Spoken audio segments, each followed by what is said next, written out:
Alright, 1 second.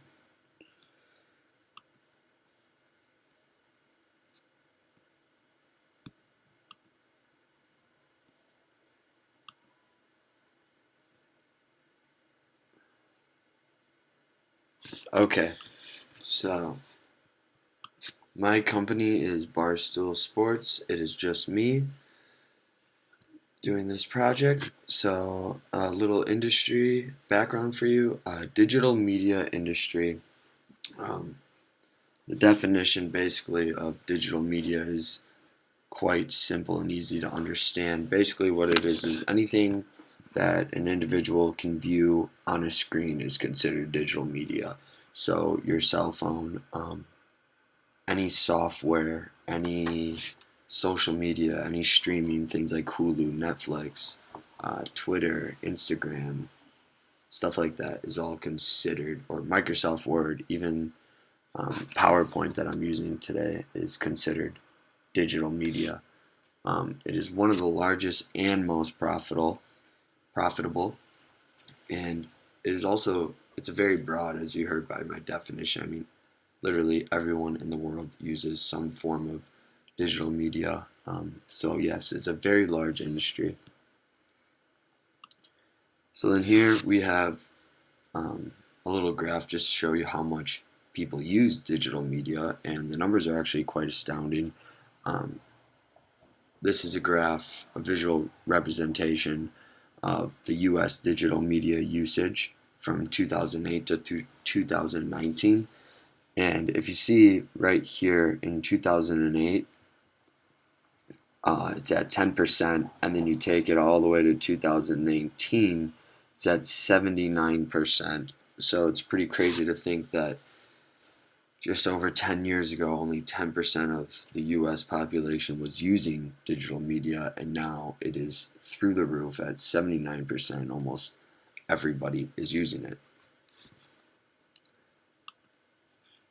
Little company background on Barstool Sports. It was founded in 2003 by Dave Portnoy, um, East Coast guy. It started off actually just as a little paper that he wrote, and he was actually selling his paper at subway stations in Boston. And the sharing group found him and found his work and thought it was really good, wanted him to make a website, and purchased a 51% stake in Barstool Sports. And after that, um, Dave Portnoy and Barstool Sports and the Charon Group really blew up and took off, especially once they got the website. So what they do specifically is it's a website, podcast on sports, pop culture, content. Sorry about that. Sports and pop culture content is their main thing. So from recapping games, sports betting, and pop culture, meaning just talking about celebrities, gossip, what's new with celebrities around the world, things like that. But overall, it's a very entertaining company. They're a little different than their other competitors, and I will get into that. Positioning statement. Their positioning and competitive edge is substantial compared to other media sports companies. One of the biggest edges they have is that they are authentic and original. In other words, they do whatever they want, and people seem to really like that. At times, it can be polarizing, but at the end of the day, it helps them out more than it hurts them. Furthermore, they report true findings. Their company is not all that political. Um, so yes, like I said, it can become polarizing their company, but people really like that authentic part in them, especially in today's media world. People just like that raw, real stuff. So they might post things that would offend people, but like I said, at the end of the day, it definitely helps them rather than hurt them. And then some of their competition would be Deadspin. This would be the one that's like most similar to them. Um, Deadspin pretty much does the exact same thing, and they are still a company and still relevant in today's world. But um, Barstool Sports has done such a good job with media and really staying on top of it and marketing their brand that they kind of put Deadspin in second place behind them. And Deadspin at one point was like Barstool and the most popular, um, one of the most popular digital media blogs there was. Um, Also, another one is ESPN. Now, they're a little different in the sense that ESPN does TV broadcasting and Barstool Sports does not. But ESPN does cover the same things. They use similar platforms on social media, and yeah, they're similar in a way. And ESPN is very large. That's one thing that they do hold over Barstool Sports is that they're a lot more profitable, a lot bigger, and a lot more known.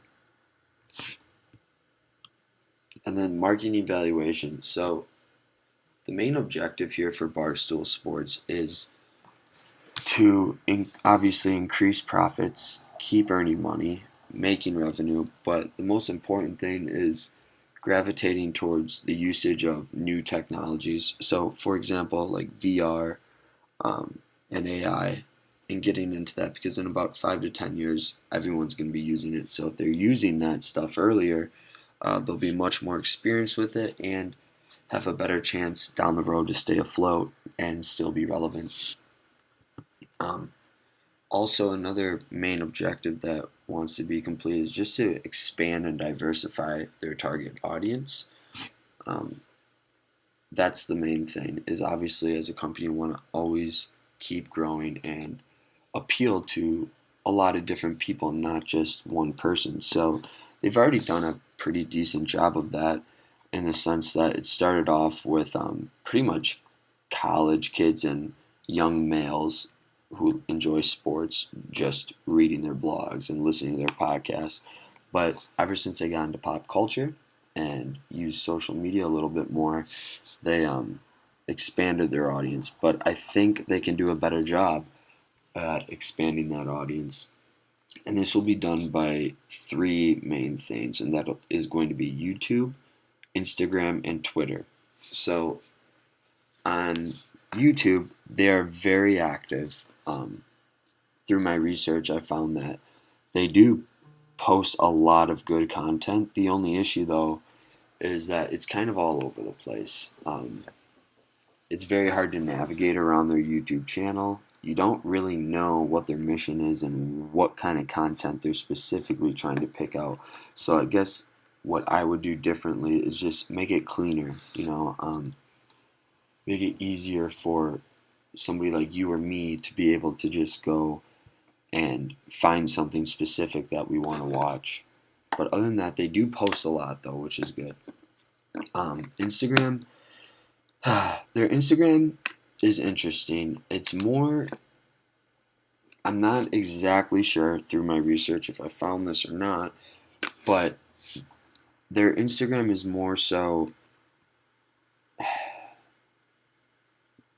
it's kind of all over the place, and all over the place meaning that you don't really know what you're getting when you go on their Instagram. They post a lot of videos of their employees, and it seems like it's mainly for the employees. And that's one thing that I would definitely fix on their Instagram is that they need to appeal to their audience. Not saying that all the stuff they post appeals to just their employees and their company and their culture, but I think if they would just broaden up their Instagram a little bit and actually post stuff that people like me or you would actually want to watch or look at or read about, I think that could be very beneficial for them. And maybe just overall just cleaning up their Instagram page and taking it a little bit more seriously. And then lastly, we have Twitter. Their Twitter, they do a very good job. The one thing, okay, hold up, let me backtrack. So they're very active on Twitter. For example, they post about 5 times more than their competition, Deadspin. So which is really good. They have a lot of content going out. But the one thing I would recommend to them that they should do to broaden the audience and expand the audience and get more customers would be to have like little sub Twitter accounts, meaning, okay, so they cover all the sports, right? So they should have a pop culture page, they should have a sports page, they should have a sports betting page, um, they should have a golfing Twitter page. So I think if they would make separate Twitter accounts, it would be a lot easier for users like myself to just be able to navigate through that and find out the content that I actually want to watch by being able to just click on that one specific page on what I want to read about and the content I want to read. Other than that, Barstool is doing a great job overall, but like any company, they can improve on things. And yeah, I think the overall thing for me is that if they clean up their social media and take it a little bit more seriously, they could earn a lot more revenue and expand their audience greatly. Thank you for watching.